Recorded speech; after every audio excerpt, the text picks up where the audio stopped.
네, 쉴만한 물가 월요일 이 시간은 기독교 교육 전문가 이승현 목사님 모시고 재미있고 은혜로운 교회학교 교육 이야기 나눠보는 시간입니다.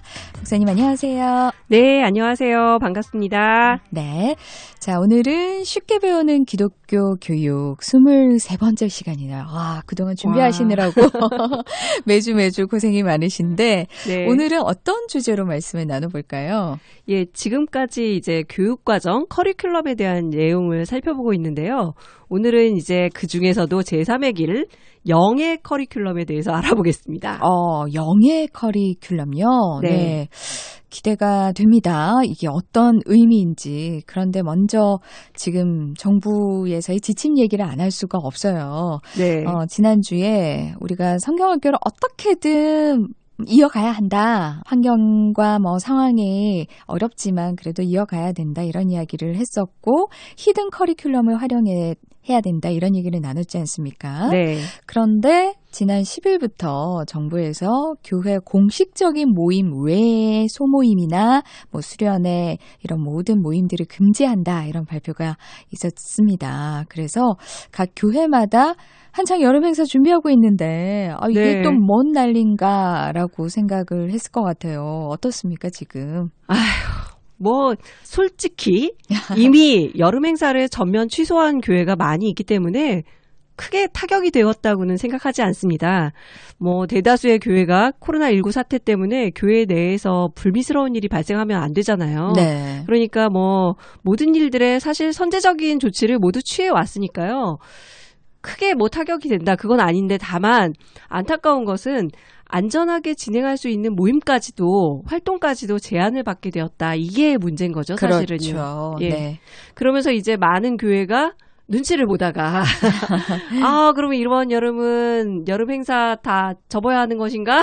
이렇게 질문들이 많이 있습니다. 네, 아마 목사님들끼리도 서로 당신 교회는 어떤가? 이렇게 좀 의견들을 나누실 것 같습니다. 네네. 주중에 활동이나 소모임, 특히 여름 행사가 가장 큰 타격을 받게 되었는데 그렇다면 진짜 접어야 하나요? 어떻게 해야 될까요? 사실 저는 한다, 안 한다의 문제가 아니라고 봅니다. 네. 이 특수한 상황에서 어떻게 하느냐의 문제라고 생각합니다. 그러니까 교회에서 소모임이 금지되었으니까 안 한다가 아니라 교회에서 할 수 있는 상황이 아니면 다른 우회로를 찾아보자. 가정에서도 할 수 있는 방법이 있지 않을까? 애들이 스스로 할 수 있는 방법은 없을까? 이렇게 방법을 찾아보거나 그러면 주일 정규 모임을 최대한 활용하면 어떨까? 이렇게 좀 발상의 전환이 필요하지 않을까 하는 생각이 듭니다. 네, 발상의 전환이 필요하다. 그러니까 그냥 손 놓고만 있지는 말자. 사실 교회에서 못한다는 생각만으로도 많이 위축되는 게 사실이거든요. 그래도 어떻게든 우회로를 찾아서 여름 행사를 좀 이어가 보자. 이런 말씀이신 거군요. 네, 그렇습니다.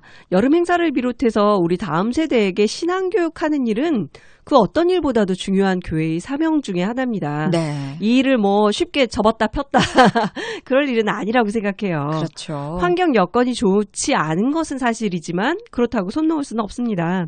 오늘 얘기하고 싶은 주제와도 연관돼 있는데요. 우리가 계속해서 교육과정, 교육 내용에 대한 이야기를 나누고 있습니다. 그중에서도 이제 지난주까지는 히든 커리큘럼, 보이지 않지만 더 큰 영향력을 행사하는 숨겨진 교육과정이 있다. 그런 얘기 나눴고요. 네. 교회에서 사실 가장 중요하게 생각하는 게 공식적인 교육과정인 공과지만 공과는 사실 신앙교육과정에서 또 일부고 더 많은 순간 우리는 다음 세대에게 숨겨진 교육과정을 계속해서 지금 수행하고 있다고 말씀드려왔습니다. 그렇죠. 우린 공과가 전부라고 생각을 했지만 숨겨져 있는 히든 커리큘럼이 굉장히 많고 영향을 많이 미친다 이런 네. 얘기를 했었죠.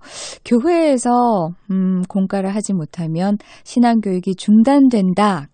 극단적으로 또 네. 이렇게까지도 생각하는 분들도 계실 것 같은데 코로나19 사태로 닫혔던 다음 세대 교회 학교가 최근에야 교회에서의 이런 정규 모임을 예배를 다시 시작한 경우가 많지 않습니까? 그렇죠. 그렇게 생각하면은 거의 저 같은 경우도 한 석 달 정도는 아이들을 교회에서 만나지를 못했거든요. 네. 그래서 저희는 이제 그 유아부 밴드가 있기 때문에 밴드에 올라오는 그 예배 예배 드리고 있는 아이들의 동영상이라든지 사진 이런 네. 인증샷도 보면서 뭐 좋아요를 누른다거나 댓글을 네. 단다거나 또 기도 제목이 있으면 함께 기도를 한다거나 네, 이런 식으로 이어온 것 같아요. 부족하지만.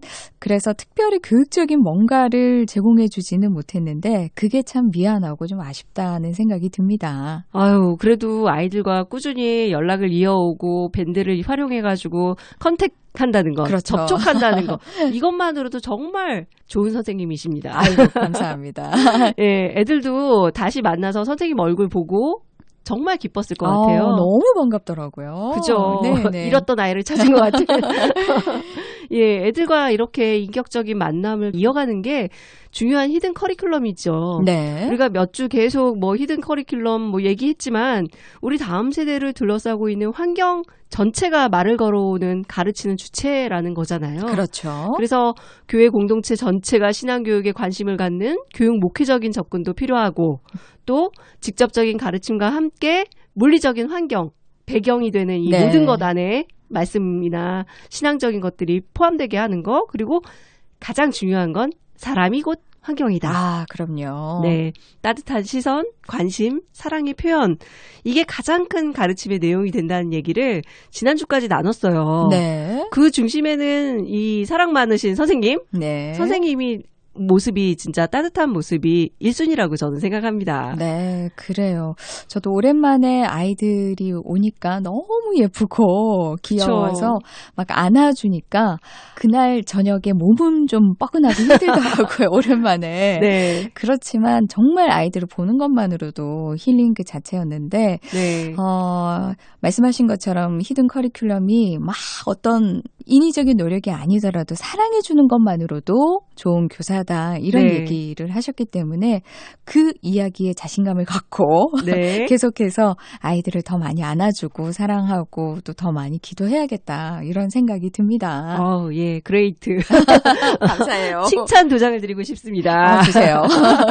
우리 다음 세대들이 교회에 와서 편안한 마음 갖고 사랑받는다는 그런 신앙의 안정감을 갖는 게 사실은 그 무엇보다도 중요한 숨겨진 교육과정이죠. 그렇죠. 사실 오래전부터 신앙 공동체 전체가 다음 세대를 품고 기도하고 사랑으로 키워내는 이런 피나는 노력들이 계속 이어왔었거든요. 네. 근데 이런 노력에 찬물을 끼얹는 엄청난 사건이 이제 연초에 터진 거죠. 바로 코로나19 사태인데요. 그렇죠. 평범한 일상은 먼 옛날 이야기가 되고 전 세대가 다 신앙생활이 매우 움츠려든 상태예요. 네. 더군다나 이제 10일에 발표회에 의하면 소모임, 여름 행사도 모두 취소하는 상황이고요. 공식적 교육과정이나 뭐 잠재적 교육과정 이것도 다 어찌 보면 모여야지 뭐래도 해볼 텐데 라는 생각 가지실 수 있을 겁니다. 네. 별로 할 수 있는 게 없지 않냐 라는 이 자괴감. 네, 네. 그래서 교회들이 선택의 여지 없이 제3의 교육과정을 하고 있다고 보여지는 거죠. 그게 바로 제3의 교육과정이 바로 영의 교육과정입니다.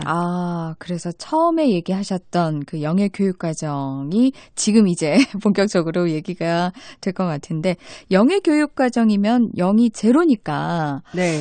글쎄요, 뭐 아무것도 없다, 아무것도 하지 않는다, 뭐 이런 얘기인가요? 네, 원래 영의 교육과정은 말 그대로 안 가르쳐지는 교육과정입니다. 안 가르쳐지는 교육과정. 안 가르쳐지는 교육과정. 말이 네네. 웃기죠?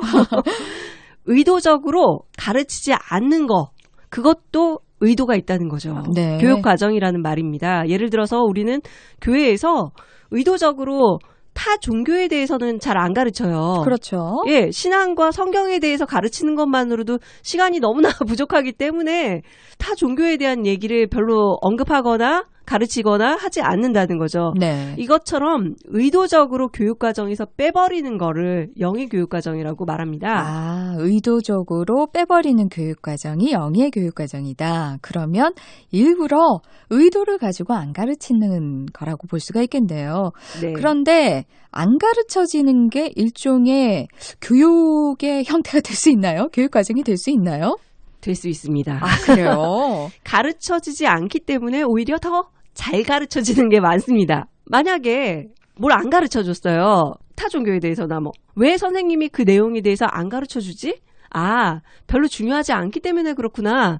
라고 애들이 스스로 암묵적으로 알게 되는 거죠. 네네. 중요도가 떨어지거나 지금 배울 필요가 없거나 너무 어려워서 이제 좀 더 커서 배워야 되는 거 있잖아요. 10계명에 보면 뭐 그런 거 있잖아요. 뭐 7계명이라든지 네네, 그런 거. 예. 그런 거 좀 더 이따가 배워야 하거나 지금 당장 필요가 없거나 라는 거 여러 가지의 이유로 인해서 가르치는 사람이 의도적으로 판단해서 빼버리는 경우죠. 네. 그래서 영예 교육과정은 가르쳐지지 않아도 결국 많은 교육적 메시지를 갖고 있다라고 말할 수 있죠. 아, 그렇게 또 예를 들어 주시니까 영예 교육과정이 가르치지 않아도 그냥 자연스럽게 가르쳐진다.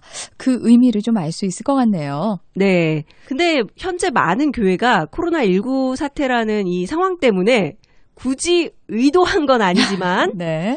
비자발적으로 영예 교육과정을 수행하는 경우가 많습니다. 뭐 각종 소모임이 중단되고 여름 행사가 막히는 이런 상황 속에서 어쩔 수 없이 아무것도 못하는 거를 선택하는 거죠. 네. 아무것도 안 한다. 뭐 이번 여름 성경학교는 없다. 이렇게 선택을 하는 거죠. 근데 중요한 건, 더 심각한 건, 우려가 드는 건요.